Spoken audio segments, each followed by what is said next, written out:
Now, welcome to another special Star Wars Celebration edition of News from Naboo. This time we're wrapping up day 4 and wrapping up the whole convention at this point. Yes, we are, because it's over. It's over. Must have been love. But it's over now. There you go. You figured me out. Well, come on now. I know that song. And that movie. First, a tiny blip from Ahsoka. Dave Filoni has said that the series will be 8 episodes for season 1, and the episode length will be approximately the same, if not longer, than Mandalorian episodes. So anywhere between 30 and 50 minutes. That tends to be the Mando If not window. longer. Good. So leaning towards the 50-minute mark. Yeah, so anywhere Or from longer. 30 to plus 50 I don't know what I minutes? would do if I clicked on it and it said an hour. Ooh. Wouldn't that be insane? I don't know. I mean, next episode of Mando is going to be 50 minutes, almost 51. Ooh. Let's move into the next panel then. Bad Batch, the final season, aka season 3, was announced. And it's coming next year. Sad and happy. Both at the same time. Happy we got season 3 because I was nervous. Mm-hmm. I mean, I guess not sad because I kind of figured, I think I predicted like 3 or 4 seasons out of the Bad Batch. So Just doesn't feel like a long run show, yeah. yeah, it doesn't feel like it feels like we're going to spend the whole season probably resolving the Crosshair issue that we thought would be the end of last season.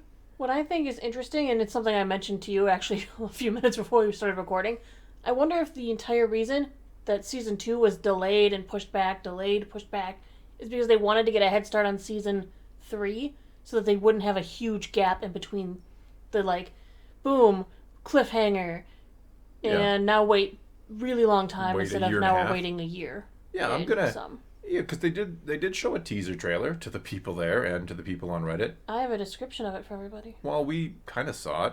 Yeah, we found a really janky Really bad copy of it. copy of an upright phone position even recording. It was bad. But I mean, by the fact that they're showing a teaser trailer, they're clearly hard at work and got, a lot of progress going. So hopefully early 2024, like another January release for this thing. We'll see. Because if Skeleton Crew gets pushed back, I don't want them overlapping these anymore. No, don't do that. I want them to each get their own due. Yeah, I'm kind of sad that Bad Batch kind of... Well, it's funny because I think Bad Batch, for those who are watching it, it kind of took the spotlight from Mando in a way. It did. But for everybody else, I think they're like, oh yeah, Bad Batch, whatever, Mando's on. Yeah. So I'd prefer them not to overlap again. Just don't do that. Alright, well here is the description of the images and trailer we won't get to see.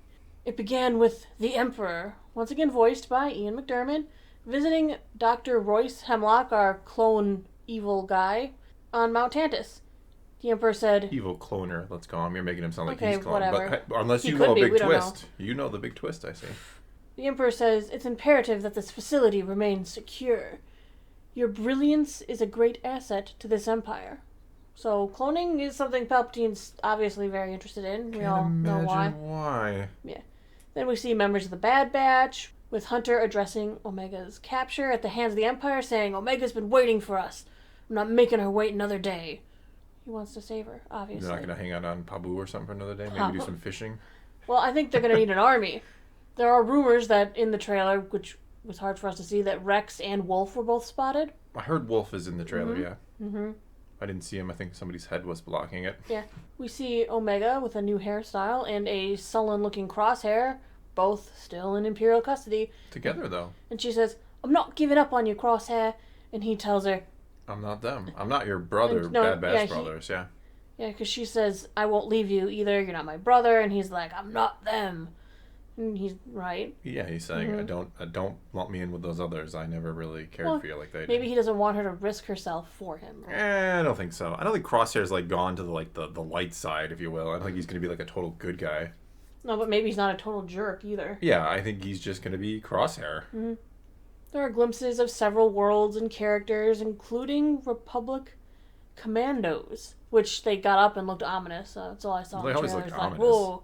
Yeah, but they'll actually do something. They didn't do, like, They much. guard duty and get shot at point-blank range by the good guys because otherwise the good guys would lose. Yeah, we also saw clones, Rex, plenty of giant creatures, with Wrecker even asking why is there always a huge monster?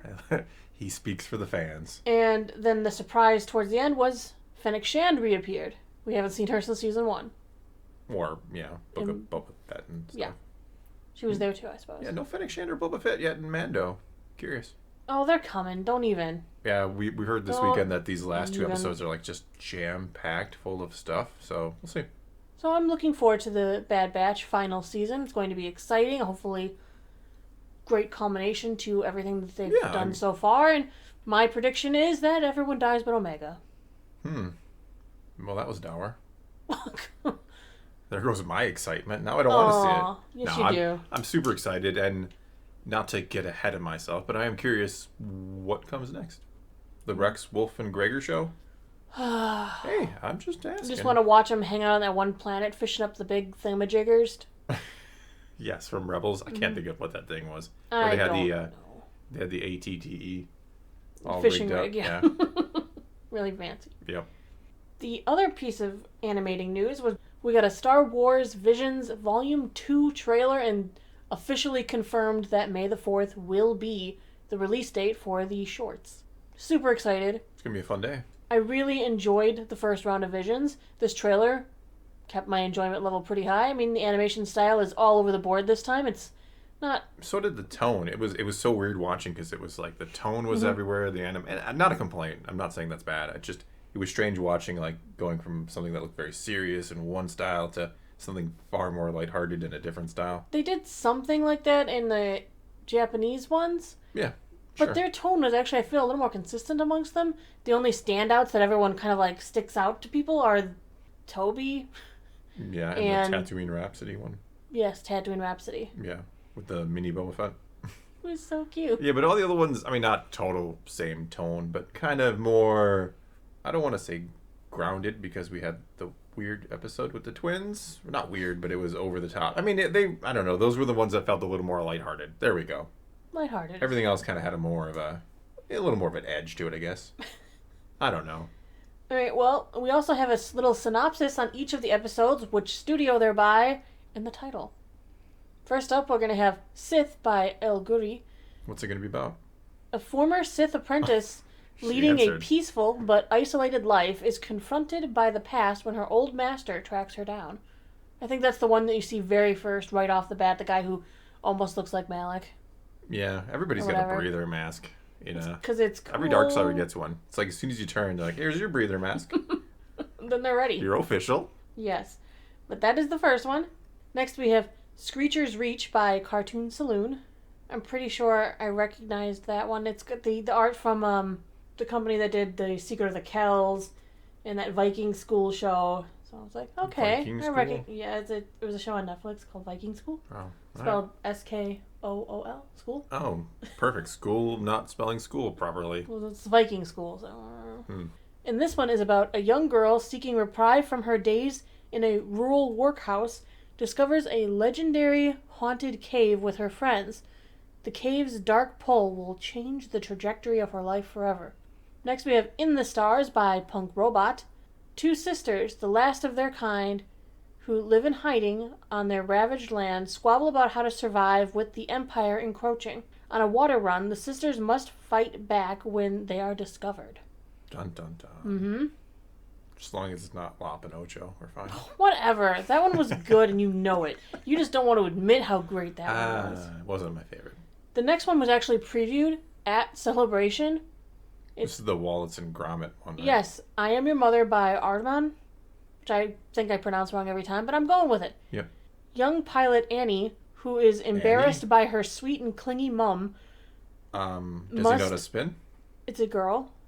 Does she know how to spin? Must team with her for a madcap family race at the academy. Along the way, their relationship is tested by the elements, their old ship, other racers, and each other. Better be spinning.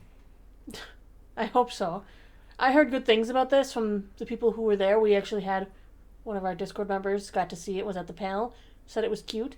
Has a lot of the traditional Wallace and Gromit, Aardman Studios jokes combined with Star Wars jokes. So cool. I'm good. Very cool. I'm good. Next was Journey to the Dark Head by Studio Mir. A hopeful mechanic and disillusioned young Jedi team up for a risky and unlikely quest to turn the tide of the galactic war, but dark forces tail them. Is his name Luke Skywalker?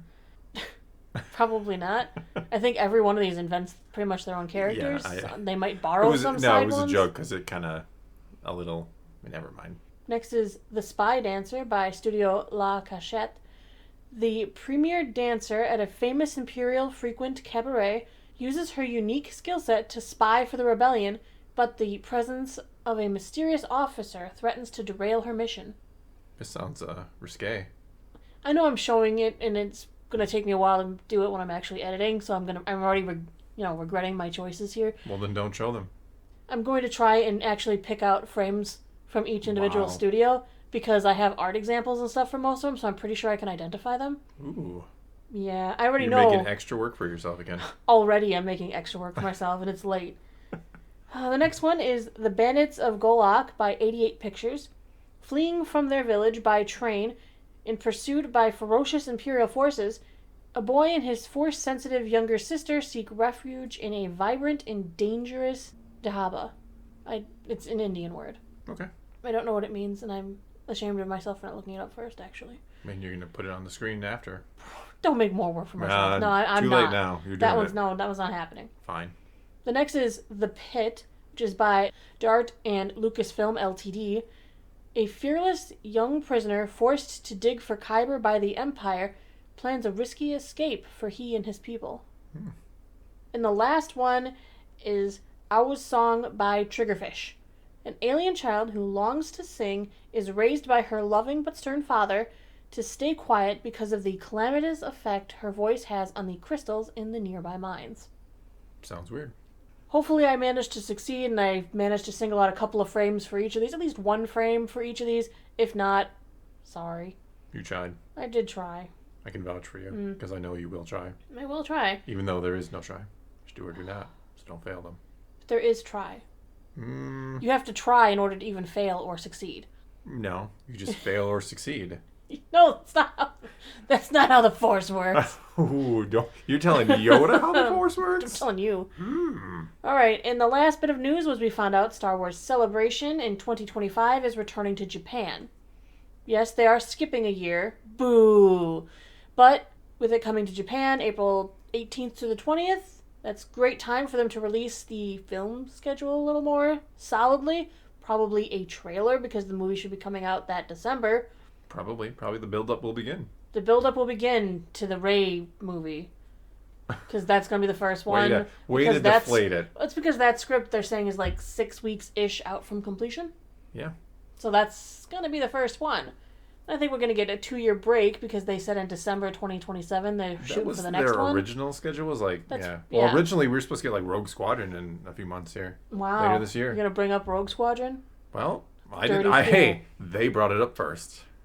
But no, I think that's gonna be all we got for you this time. So now it's your turn to take to the comments below and tell us what you think of any and all of today's news coming out of Celebration, or what you thought about Celebration in general. Whatever the case may be, you know what to do. Leave those comments below. Let's talk some Star Wars. And until next time, thanks for watching.